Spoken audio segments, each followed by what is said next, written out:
আসসালামু আলাইকুম প্রিয় দর্শক, অন্য মঞ্চের আলাপচারিতায় আপনাদের সকলকে স্বাগত জানাচ্ছি। সুপ্রিয় দর্শক শ্রোতা মণ্ডলী, আপনারা এই মুহূর্তে আমাকে যে যেখান থেকে শুনছেন এবং যে যেখান থেকে দেখছেন, আপনাদের সকলকে জানাই আমি আমার প্রাণঢালা অভিনন্দন এবং শুভেচ্ছা। আপনারা নিশ্চয়ই এতক্ষণে জেনে গিয়েছেন যে ইনকিলাব মঞ্চের মুখপাত্র, ঢাকা ৮ আসনের স্বতন্ত্র প্রার্থী, ওই যে টিনের চালায় কাউয়া, তারপরে আরেকটা আছাড়া শব্দ, তালিবের সহায়কার শাহ হাদি সাহেব গুলিবিদ্ধ। তো যেটা জানতে পারলাম এখন পর্যন্ত পেপার পত্রিকা বা খবরগুলো দেখে, যে কে বা কাহারা হঠাৎ করে ওনাকে মোটরসাইকেল থেকে এসে গুলি করে, সেই গুলি ওনার কানের পাশ দিয়ে যায়, যদিও মারা যায়নি, এখনো বেঁচে আছে। তবে আপনারা ব্যানার এবং হেডলাইনে দেখছেন যে রইল বাকি ৪৯। আপনাদের মনে আসছে নিশ্চয়ই, গতকাল আমি একটা ভিডিও আপলোড করেছিলাম যেখানে আমি বলেছিলাম যে বাংলাদেশের বাঘা বাঘা ইউটিউবার কেউ কিন্তু রাশেদ খানের ৫০ জন মারা যাবে বা টার্গেট কিলিংয়ে ৫০ জন, এইটা নিয়ে খুব একটা ভিডিও বানায়নি। এবং অনেকে আমাকে বলেছিলেন, ভাই এই ধরনের ভিডিও এটা কি, এটা সত্য নাকি, এই সেই। তা আমি তাদেরকেও বলছি যে এটা সত্য না মিথ্যা সেটা হচ্ছে পরের কথা, কিন্তু রাশেদ খান তিনি পাবলিকলি প্রেস কনফারেন্সের মাধ্যমে বলেছিলেন যে ৫০ জনকে টার্গেট কিলিং করা হবে, নির্বাচনে তফসিল ঘোষণার পরপর ৫০ জনকে টার্গেট কিলিং করা হবে। এবং তখন আমি আপনাদেরকে বলেছিলাম যে নির্বাচনের হবে বা নির্বাচনের প্রার্থী ঘোষণা ওরা যখন থেকে শুরু করেছিল, যে প্রার্থী বিভিন্ন এলাকায়, তখন থেকে প্রায় ২০০ জন মারা গেছে সব নির্বাচনী কর্মকাণ্ডে। হয় জামাত বিএনপির মারছে, বিএনপি জামাতে মারছে, এই সেই। তো আজকে, গতকাল তফসিল ঘোষণা হলো, আজকে সর্বপ্রথম সাউহাদিকে কাউয়া বানায় ফেলাইলো হলো। তো ওকে যে মারছে, এখন ঢাকা পুলিশ, যেটা ঢাকা মহানগর পুলিশের গণসংযোগ বিভাগের উপকমিশনার ডিসি মোহাম্মদ তালিবুর রহমান, আপনার বিভিন্ন গণমাধ্যমকে জানিয়েছে, মোটর সাইকেলে করে এসে দুজন দুর্বৃত্ত আসে এবং তারা হঠাৎ করে গুলি ছুড়ে পালিয়ে যায়। এবং হাদি সাহেব গুলিবিদ্ধ হন কোথায়? পল্টন এলাকায়, তার মানে ঢাকা ৮। আর ঢাকা ৮ টাকার, ঢাকা ৮ হচ্ছে যে মির্জা আব্বাসের আসন। মির্জা আব্বাস সম্বন্ধে আপনারা সকলেই জানেন, ওনার অতীত ইতিহাস জানেন, সবকিছু জানেন। তারপর আমি আসলে শিওর না যে মির্জা আব্বাস করছে নাকি রাশেদ খান করছে। এখন আবার হাদি গ্রুপ বিভিন্নভাবে ফেসবুকে অলরেডি সয়লাভ যে আজকে বিকালের ভিতরে মির্জা আব্বাসের বাড়িঘর জ্বালাই দিবে, ভেঙে দিবে। মির্জা আব্বাসের উপর খুব খেপা। কিন্তু আসলে কি মির্জা আব্বাসের উপর খেপা হওয়ার দরকার, নাকি রাশেদ খানকে নিয়ে আসা দরকার? আপনারা যদি আমাকে বলেন তাহলে আমি বলবো যে রাশেদ খানকে তো পুলিশ সাথে সাথেই ধরা উচিত ছিল। গত ৮ তারিখে যখন সে বলেছিল যে ৫০ জনকে টার্গেট কিলিং করা হবে, সেই দিনই রাশেদ খানকে নিয়ে আসা উচিত ছিল, যে এই ৫০ জন কারা, তুমি কোত্থেকে খবর পাইলা? তোমারে মোসাদে বলেছে, এসে ইসরায়েলি গোয়েন্দা সংস্থা মোসাদ এসে বলেছে, কারণ তোমার সাথে মোসাদের ভালো সম্পর্ক।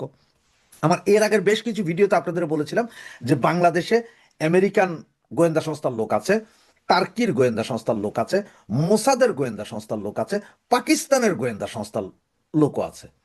এই ৪টা দেশ এবং চায়নার গোয়েন্দা সংস্থার লোকও আছে, ভরপুর এসব লোক।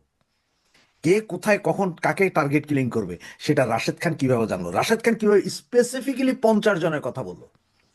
তো ৫০ জনের মধ্যে একজন গুলিবিদ্ধ হয়ে গেল, টার্গেট কিলিং এর শিকার একজন হলো, তার মানে বাকি রইল আরো ৪৯ জন। এই ৪৯ জন কারা কারা? আর এই গুলি করে, এই যে সাউয়াদিকে গুলি করার পরে, ওরে কাউয়া বানানোর পরে, এখন মির্জা আব্বাসের উপরে বাড়িতে হামলা চালাবে বা মির্জা আব্বাসের বাসা বাড়ি ভাঙবে, কি করবে আল্লাহ জানে। কারণ মবের রাজা তো এরা সবাই, মবের রাজা এরা না। এই সাউয়াদি কিন্তু একসময় কিন্তু চিল্লায় বলছিল যে ৩২ আমরা ভাঙছি, অমুক আমরা ভাঙছি, এখন থেকে আমরা ভাঙতে হলে পয়সা দিতে হবে, আমরা পয়সা নিয়ে ভাঙবো। এখন এই যে তারা মবের রাজত্ব কায়েম করছিল, আজকে সেই মবের রাজত্বর কায়েমের আরেকটা সুযোগ হলো। আওয়ামী লীগ কিন্তু নির্বাচন করছে, কি বয়কট করছে, যে আমরা নির্বাচনই করবো না, এই নির্বাচন মানে না, তফসিলও মানে না। আওয়ামী লীগ কিন্তু একটাবারও কোথাও বলে যে আমরা নির্বাচনকে বাধাগ্রস্ত করবো। এরপরও এই কাহিনী হচ্ছে, কারণটা কি? আবার এদিকে দেখেন বিএনপি নেতা তারেক, ওনার নিজের কোনো আইডেন্টিটি নাই, উনি ভোটারও হন নাই, উনি বাংলাদেশের নাগরিকও না এই মুহূর্তের জন্য, মানে নির্বাচনী ব্যবস্থায় বা ইয়েতে নাই। আবার তফসিল ঘোষণা হওয়ার পরে কেউ ভোটার হইতে পারবেন না। তো একজন লোক যদি ভোটারই না হন, তিনি সংসদ সদস্য হবেন কিভাবে? একজন লোক যদি ভোটারই না হন, তাহলে তিনি আবার কি হবেন কিভাবে? তিনি আবার প্রধানমন্ত্রী হবেন কিভাবে? এই বিষয়গুলো একটু মিলান। এবং খালেদা জিয়ার শারীরিক অবস্থা আমরা জানি না, নাকি খালেদা জিয়া, নাকি ওসমান হাদিককে আজকে গুলি করার মাধ্যমে আরো ২-১ জন পড়ার মাধ্যমে ১৪ তারিখে ঘোষণা দিবে যে খালেদা জিয়া শহীদ হয়ে গেছেন, কোনটা? সবগুলো মিলান। এই জন্যই আমি ব্যানার এবং হেডলাইনে লিখেছি যে ওসমান হাদি, রইল বাকি 49, তার মানে একজন অলরেডি ডান। এখন সকলের দরকার, পুলিশ যদি চায় তাহলে রাশেদ খানকে নিয়ে সরাসরি কাস্টাডিতে নেওয়া উচিত, পিটাইয়া মাইরা পাছার নিচে দিয়ে ওই যে ডিম আছে না, গরম ডিম, ওগুলো ঢুকে বাইর করা উচিত, যে তুমি যে 50 জন বলছিলে সেই 50 জনের মধ্যে একজন গেছে, বাকি 49 জন আছে, এই 49 জনের আমরা বাঁচাইতে হবে। তুমি বেটা বলো কই থেকে পাইছো ইনফরমেশন, কে কে আছে, কারা কারা যাবে। কারণ এটা এখন রাশেদকেই বলতে হবে। রাশেদ যদি না বলে, তারে উল্টে লটকাও। এখানে কারোর দোষ দেওয়া লাভ নাই, সব জানে রাশেদ, রাশেদ খানই জানে। এই জন্যই আমি বলছি যে সাউয়া আদি গুলিবিদ্ধ, রইল বাকি 49। কদিন আগে রাশেদ বলে এক নেতা বলেছিলেন যে 50 জন প্রার্থীকে হত্যা করা হবে। আমি বলেছিলাম যেটা রাশেদ বলতে পারবে তার সত্যতা কতটুকু, কিন্তু আজকে রাশেদ বলতে পারবে কেন হাদিকে এই গুলি করা হলো। এই গুলি করার পিছনে কারা দায়ী এটা আমাদের খুঁজে বের করতে হবে। কেন সম্ভাব্য প্রার্থীদের উপরে সরকার গোয়েন্দা লাগিয়ে দিল না, কেন নিরাপত্তার ব্যবস্থা নিল না? আপনি বলছেন নির্বাচন করার জন্য প্রস্তুতি নিয়েছেন, সকল প্রস্তুতি সম্পন্ন করে ইলেকশন কমিশনার গতকালকে নির্বাচনের তফসিল ঘোষণা করেছেন সন্ধ্যা 6টায়, 11ই ডিসেম্বর 2025 সন্ধ্যা 6টায়। আজকে 12ই ডিসেম্বর, আমরা এখন পর্যন্ত জানি না ঘটনা কটার সময় ঘটেছে। আমরা শুধু জানতে পেরেছি যে 2টা 35 মিনিটে হাদিকে ঢাকা মেডিকেল হাসপাতালে নেওয়া হয়েছে। কখন গুলিবিদ্ধ যায় না। উসমান হাদি একজন অত্যন্ত দেশপ্রেমিক, তেজদীপ্ত নতুন নওজোয়ান, যাকে নিয়ে আমরা গর্ব করতে পারি। তার জ্ঞান, বুদ্ধি, মেধা, যে কোনো লেভেলে নেতৃত্ব দেওয়ার মতো একটা যোগ্যতম প্রার্থী, যোগ্যতম ব্যক্তি। আগামী দিনে বাংলাদেশের নেতৃত্ব দেওয়ার জন্য একটা অত্যন্ত পটেনশিয়াল, অত্যন্ত সম্ভাবনা একজন নেতা। কিন্তু আর সেই নেতার উপরে চ্যালেঞ্জ সৃষ্টি হলো কেন? অনেকগুলো বিষয় আজকে আমাদের পর্যালোচনা করতে হবে। আপাত দৃষ্টিতে সস্তা সেন্টিমেন্টে মির্জা আব্বাসকে দায়ী করা হয়েছে বা দায়ী করা হচ্ছে। তার মানে কি? খুব ইজি টার্গেট করা হয়েছে, খুব সহজ টার্গেট করা হয়েছে। হাদি মির্জা আব্বাসের বিরুদ্ধে নির্বাচন করতে যাচ্ছে, এই জন্য হাদিকে নির্বাচিত মির্জা আব্বাস গুলি করবে। এটা অতি সস্তা সেন্টিমেন্ট, অতি সস্তা। মির্জা আব্বাস তাকে গুলি করলে সে বাঁচবে না কোনো অবস্থাতেই। মির্জা আব্বাস তার দায় দায়িত্ব এড়াতে পারবে না। এই সম্পূর্ণ দায় দায়িত্ব মির্জা আব্বাসের উপর বর্তাবে হবে। আমি মির্জা আব্বাসকে আন্তরিক ধন্যবাদ জানাই, সাধুবাদ জানাই যে উনি তাৎক্ষণিকভাবে জীবনের ঝুঁকি নিয়ে হলেও, উনি সবকিছুর ঝুঁকি নিয়ে হলো হাদির পাশে দাঁড়ানোর জন্য মেডিকেল কলেজে ছুটে গিয়েছেন। এটা ইতিবাচক ভাবে দেখতে হবে, এটাকে নেগেটিভ দেখেন না। আব্বাস তার নিজেকে নির্দোষ প্রমাণ করার জন্য সে যে ঝুঁকিটা নিয়েছে, এটাকে আপনি উড়াইয়া দিবেন না। তারও জীবনটা তো যে ঝুঁকির মধ্যে ছিল, এটা তো উনি ওখানে যাওয়ার পরে বুঝতে পেরেছেন। সেনা সদস্যরা তাকে বাঁচাতে হয়েছে এবং তাকে বাঁচিয়ে হাসপাতালের ভিতর নিয়ে গেছে। কাজে মির্জা আব্বাস যে সিদ্ধান্ত নিয়েছে, যেটা গেছে, এটাকে আমি অভিনন্দন জানাই এবং এটাকে বিরোচিত মনে করি। এবং এইভাবেই রাজনীতি তারা বিরূপ প্রতিক্রিয়া, বিরূপ অবস্থাকে মোকাবেলা করতে হবে। তাহলে লিডারশিপ বলে একটা জিনিস এটা প্রমাণিত হবে। আমি এখানে উসমান হাদির মতো একটা জীবন হানি বা তার উপর আঘাত, এটা কোনো অবস্থাতে মেনে নিতে পারি না। সেটা যেই গুলি করে থাকুক, যেখান দিয়ে গুলি করা হোক, এটার জন্য চরম ভাবে দায়ী আমাদের স্বরাষ্ট্র মন্ত্রণালয়, চরম ভাবে দায়ী আমাদের পুলিশ প্রশাসন, চরম ভাবে দায়ী দেশের গোয়েন্দা সংস্থা, চরম ভাবে দায়ী দেশের তাবৎ নিরাপত্তা ব্যবস্থা। আপনি দেখেন ডিসি রমনা বক্তব্যগুলো দেখেন, সে বলছেন সে শুনতে পেরেছেন, অথচ মেডিকেল কলেজ হাসপাতালে দারোগা সাহেব বলতেছেন যে গুলিবিদ্ধ, ওনাকে এসে ভর্তি করা হয়েছে। পুলিশের দারোগা সাহেব, সাব ইন্সপেক্টর যেখানে বলতেছেন যে হাদিকে গুলিবদ্ধ অবস্থায় বিজয়নগর থেকে গুলিবদ্ধ অবস্থায় নিয়ে এসে হাসপাতালে ভর্তি করা হয়েছে, সেখানে রমনা ডিসি বলতেছেন আমি শুনতে পাচ্ছি, আমি লোক পাঠাইছি জানার জন্য। এই হারামখোরদের ব্যাপারে ব্যবস্থা নেন। এদের ব্যর্থতার জন্য তো আজকে বাংলাদেশের অবস্থা। এরা কখনোই ব্যক্তিগত চাকর হয়ে যায়, চামচা হয়ে যায়, চামচ হয়ে যায়, আবার কখনো নির্বিকার হয়ে যায়, উদাসীন হয়ে যায়।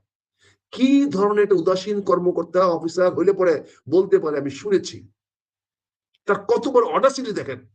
রমনা থানা, রমনা এলাকার ডিসি কত বড় অডাসিটি দেখেন। আপনি আজকের কালের কণ্ঠ পত্রিকা দেখেন, কালের কণ্ঠ কি লিখেছে, কি বলেছে। কালের কণ্ঠে আজকে সে সাক্ষাৎকার দিয়েছে, সেখানে কি বলা হয়েছে এগুলো দেখেন না। আমি তো মুখে কথা বলছি না যে সে শুনেছে।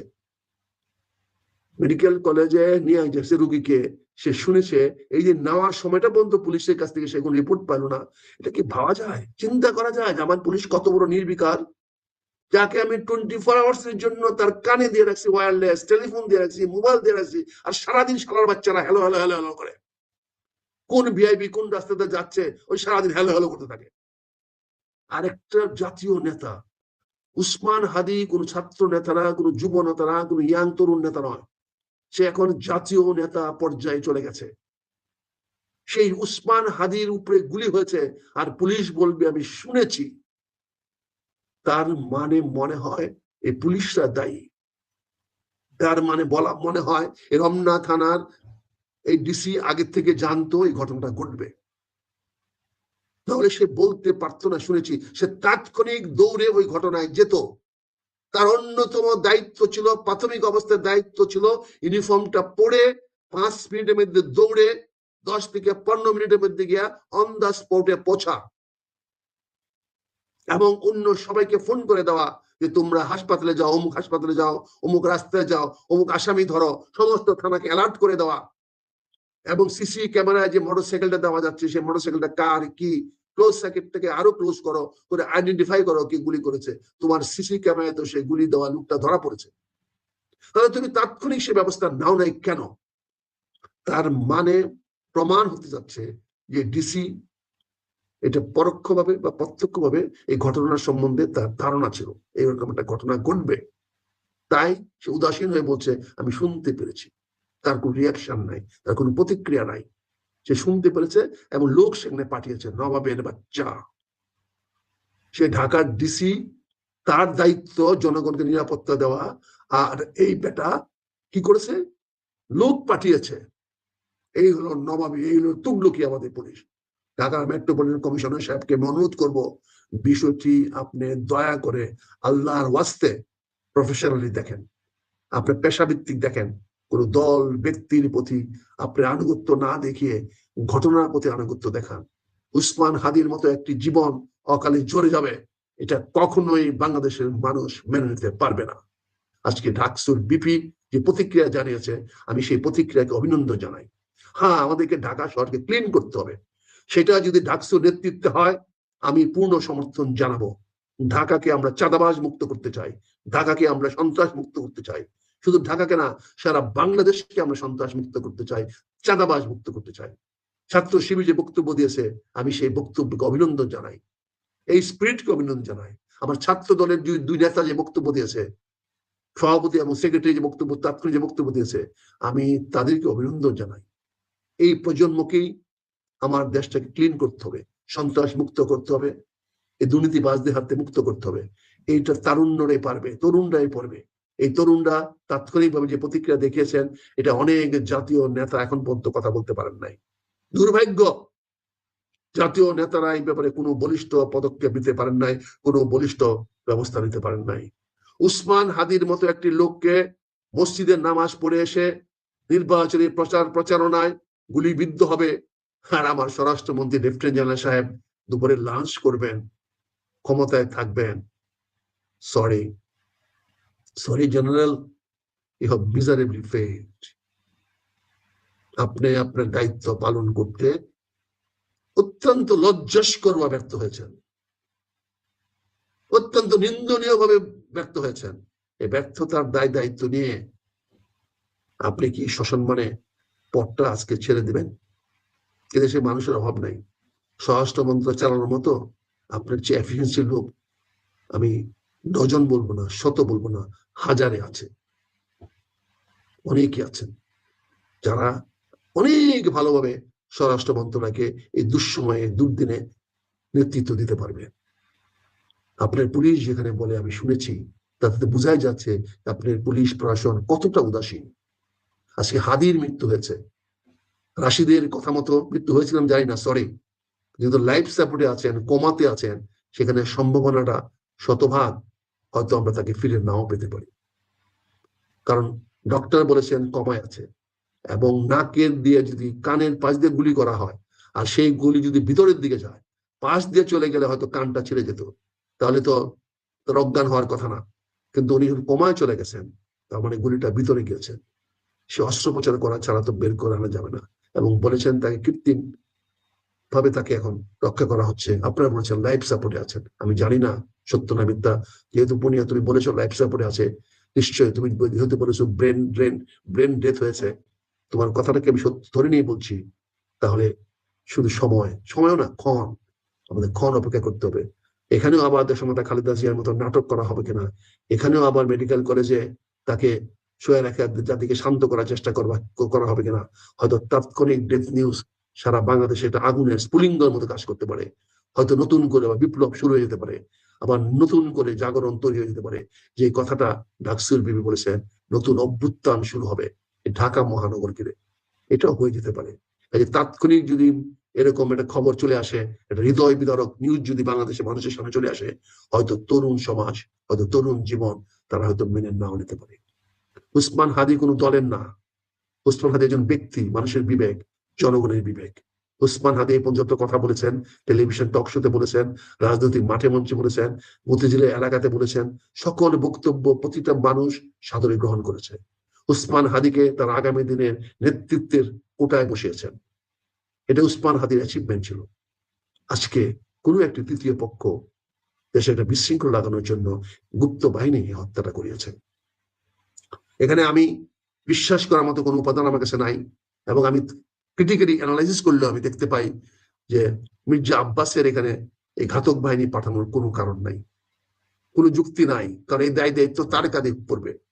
এখানে তৃতীয় পক্ষ দুইটি পক্ষকে ঘায়েল করে অন্য কোনো পক্ষ বা সরকারকে সুবিধা করে দেওয়ার জন্য, নির্বাচনটাকে প্রশ্নবিদ্ধ করার জন্য, প্রার্থীদেরকে নিরুৎসাহিত করার জন্য, নির্বাচনে স্বতঃস্ফূর্ত যাতে কেউ আগায় না যায়, তাই তৃতীয় কোনো শক্তিকে, তৃতীয় কোনো পক্ষকে সুযোগ করা দেওয়ার জন্য তৃতীয় পক্ষের কোনো গুপ্ত বাহিনী এই হত্যার সঙ্গে জড়িত।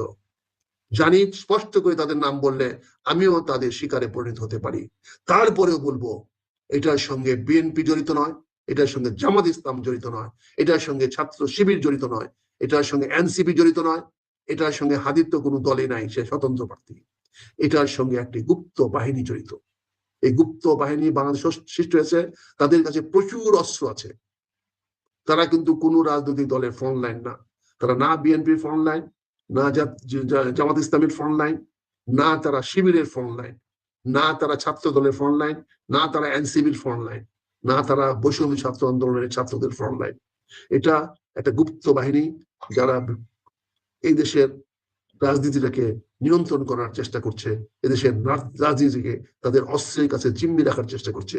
সেই গুপ্ত বাহিনীর কাজটা করেছে একটা বিশৃঙ্খলা সৃষ্টি করার জন্য, দেশের মানুষকে অনিশ্চয়তার মধ্যে ফেলে দেয়া, মানুষের উদ্বেগ, মানুষের সংখ্যা, মানুষের ভয়, ভীতি বাড়িয়ে দেওয়ার জন্য, নির্বাচনে পরিবেশটাকে চ্যালেঞ্জ করে ফেলার জন্য একটি অত্যন্ত চিহ্নিত গুপ্ত বাহিনী, যার পিছনে প্রশাসনের হাত রয়েছে। আমি এটার জন্য সরাসরি দায়ী করবো প্রশাসনকে।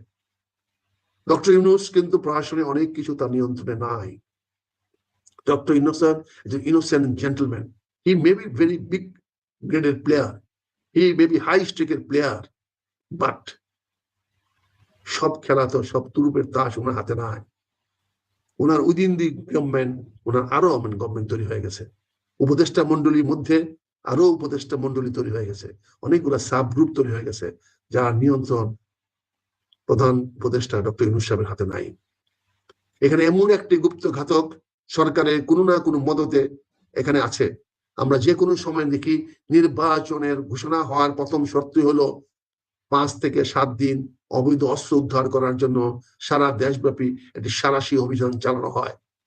কিন্তু এইবার আমরা 1 মাসের বেশি সময় পেয়েছি তফসিল ঘোষণা করার থেকে নিয়ে চূড়ান্ত তারিখ দেওয়া পর্যন্ত 21শে জানুয়ারি পর্যন্ত আমরা 1 মাসেরও বেশি সময় পেয়েছি, অথচ আমরা একটা দিনের জন্য সাঁড়াশি অভিযান চালানোর কোন রকম আলামত দেখতে পেলাম না আজ পর্যন্ত। যদি এরকম একটা ঘোষণা থাকতো যে আজ থেকে সারা বাংলাদেশে সাঁড়াশি অভিযান নামবে, পুলিশ প্রশাসন সেনাবাহিনী তো মাঠে আছে, তাহলে কিন্তু আজকের এই দিনে ঢাকার বিজয়নগর এলাকাতে পিস্তল নিয়ে প্রকাশ্যে ঘোরার মতো সাহস কেউ পাইতো না। এটা উচিত ছিল গতকালকে নির্বাচনের তফসিল ঘোষণার পরপরই একটা ঘোষণা আসা যে আগামী 1 সপ্তাহ সারা বাংলাদেশে অবৈধ উদ্ধার ও সন্ত্রাসী বা দুষ্কৃতিকারীদেরকে ধরার জন্য একটা ব্যাপক সাঁড়াশি অভিযান চালানো হবে। এটাই ছিল অত্যন্ত আশাবাদী বা গ্রহণযোগ্য একটা পদক্ষেপ। কিন্তু ডক্টর ইউনূস সাহেব কে বা কারা আপনাকে বুঝিয়েছে আমরা জানি না, তবে যারাই বুঝিয়েছে তারা সৎ উদ্দেশ্য নিয়ে বুঝে নাই, তারা তাদের হীন উদ্দেশ্যে আপনাকে এই জিনিসটাকে ইগনোর করতে বলেছে। এটার জন্য আমার বন্ধু, আমার প্রিয় সাবেক সহকর্মী যে লেফটেন্যান্ট জেনারেল সাহেবকে আমি বলবো, আপনার আইকিউর বাইরে ঘটনাটা ঘটে গেছে। আপনি তো নিজেও জানেন যে আপনার কোন লেভেলে আইকিউ, এটা আপনার কিন্তু হিসাবের বাইরে চলে গেছে স্যার। স্যার আপনি অসন্তুষ্ট হতে পারেন, আপনি জুনিয়র, তারপর স্যার বলছি এই জন্য যেহেতু আপনি মাননীয় স্বরাষ্ট্রমন্ত্রী, সার্ভিস লাইফে আপনার জুনিয়র, কিন্তু আপনি তখন বাংলাদেশের স্বরাষ্ট্র উপদেষ্টা।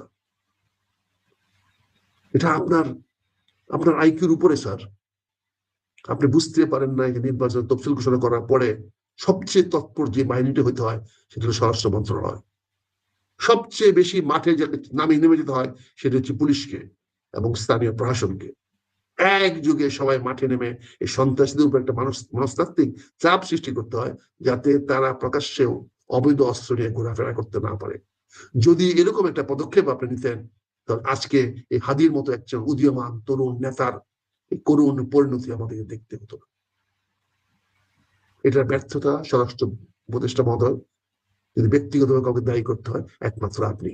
হয়তো আপনি আমার কাছে অসন্তুষ্ট হতে পারেন, হয়তো আপনি পুলিশ বাহিনী আমাকে বিরুদ্ধে রেলিয়ে দিতে পারেন, হয়তো আমাকে আগামীকাল বা আজকে মিথ্যা মামলা দিয়ে গ্রেফতার করে নিয়ে যেতে পারেন, হয়তো আমার বেল বন্ধ করে দিয়ে আমাকে জেলে আটকে রাখতে পারেন, কিন্তু বাস্তবতাটা তো আপনি অস্বীকার করতে পারবেন না। আপনি দারুণভাবে ব্যর্থ হয়েছেন।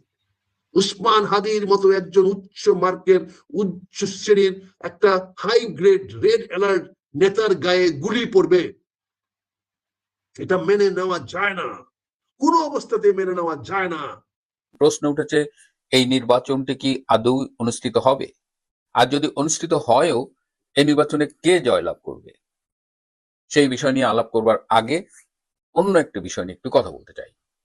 তফসিল নিয়ে দেখলাম যে কাল নাকি ঢাকা শহরে একটি ব্যান্ড পার্টির মিছিল হয়েছে। এনসিপির উদ্যোগে তারা এই তফসিল ঘোষণাকে স্বাগত জানিয়ে ব্যান্ড পার্টির মিছিল বের করেছে। ওখানে ব্যান্ড পার্টিতে যে সদস্যরা ছিল এর বাইরে হাতে গোনা কয়েকজন টোকাই ছিল, এবং তারা উর্দু বা হিন্দি ভাষায় গান গেয়ে গেয়ে এই স্বাগত জানাচ্ছিল।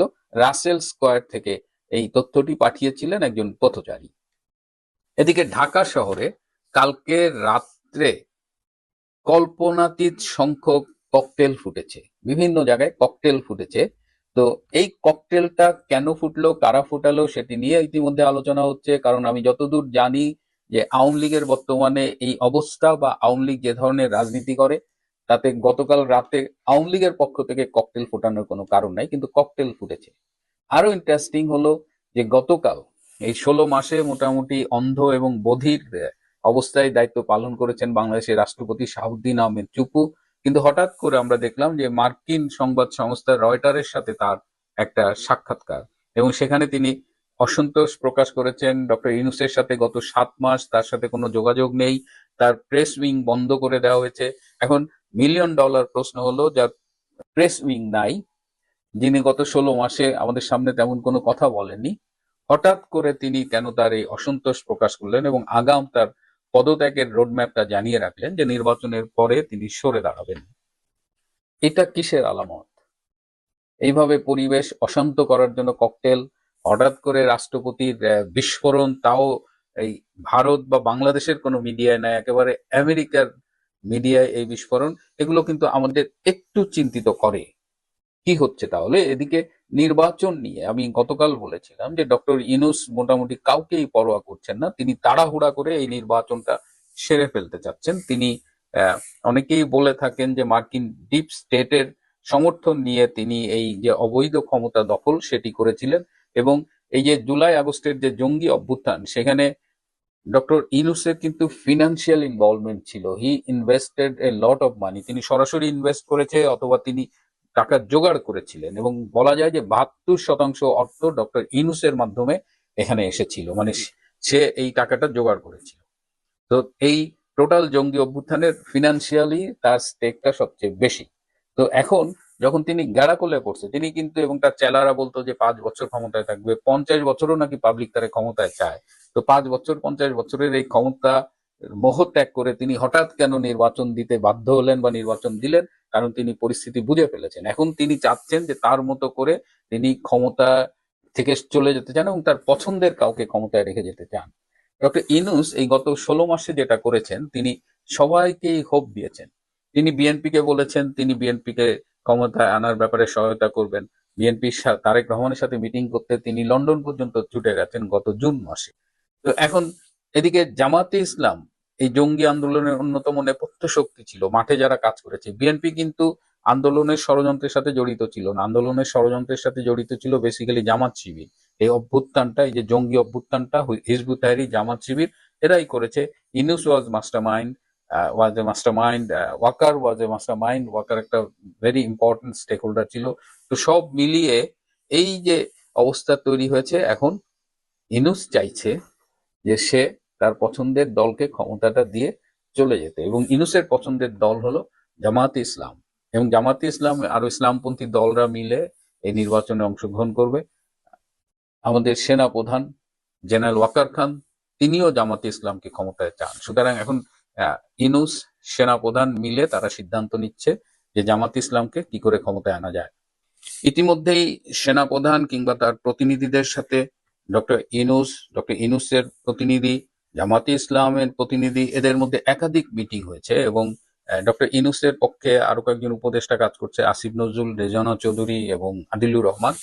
এরা সবাই মিলে এখন একটা পরিস্থিতি তৈরি করছে যাতে জামাতে ইসলামকে ক্ষমতায় আনা যায়। বিএনপিকে তারা এতদিন মূলা ঝুলিয়ে রেখেছে, কিন্তু বিএনপিকে তারা ক্ষমতায় আনবে না, বিএনপিকে রানার আপ করতে পারে আর কি।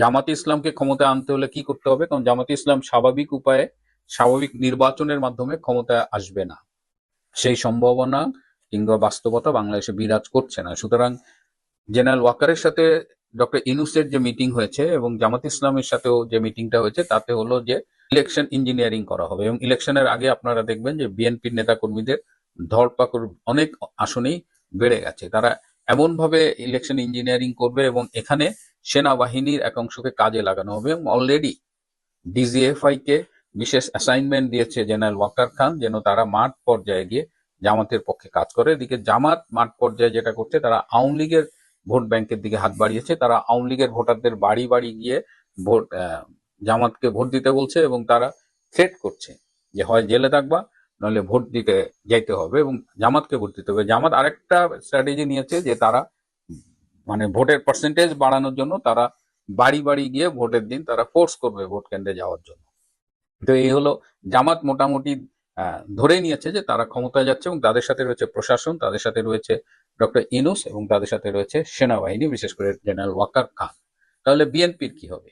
বিএনপি যে শুধু রানার আপ হবে তাই না, বিএনপির তারা কিছু হেভি ওয়েট ক্যান্ডিডেটকে টার্গেট করেছে, তাদের কোনো অবস্থায় জিততে দেবে না। তার মধ্যে রয়েছেন বিএনপির বর্তমান মহাসচিব মির্জা ফখরুল আলমগীর, বিএনপির আরেক স্থায়ী কমিটির সদস্য নেতা সালাউদ্দিন আহমেদ, এবং মির্জা আব্বাসকেও তারা টার্গেট করেছে। তারা মির্জা আব্বাসকে জিততে দেবে না, কিন্তু মির্জা আব্বাস যেহেতু ঢাকা শহরের একটি আসন থেকে নির্বাচন করবে, এবং ঢাকা শহরে যদি বেশি ম্যানিপুলেশন করতে চায় তাহলে সেটা মিডিয়া এবং অন্যান্য সবার চোখে পড়বে। এই কারণে মির্জা আব্বাসের আসলে 50-50 অবস্থান। মির্জা আব্বাস যদি নিজের হ্যাডাম দিয়ে জিততে পারে তাহলে জিততে পারে, কিন্তু মির্জা ফখরুল এবং সালাউদ্দিনকে তারা জিততে দেবেন না। মির্জা ফখরুল যদিও রাজাকারের বাচ্চা এবং তিনি অনেক সময় জামাত ইসলামের পক্ষে কথা বলেন, কিন্তু মির্জা ফখরুলের আবার একটা মুক্তিযোদ্ধার সার্টিফিকেট আছে, একটা ভুয়া সার্টিফিকেট তিনি জোগাড় করে রেখেছিলেন। হ্যাঁ, মুক্তিযুদ্ধে তিনি কলকাতায় ঘোরাঘুরি করছেন, রণাঙ্গনে তো জানিনি, মুক্তিযুদ্ধ সংশ্লিষ্ট কোনো কাজেই থাকেননি, তারপরেও তিনি ক্ষমতার অপব্যবহার করে একটা মুক্তিযুদ্ধের সার্টিফিকেট জোগাড় করেছেন। এই কারণে মির্জা ফখরুলকে তারা জিততে দেবেন না।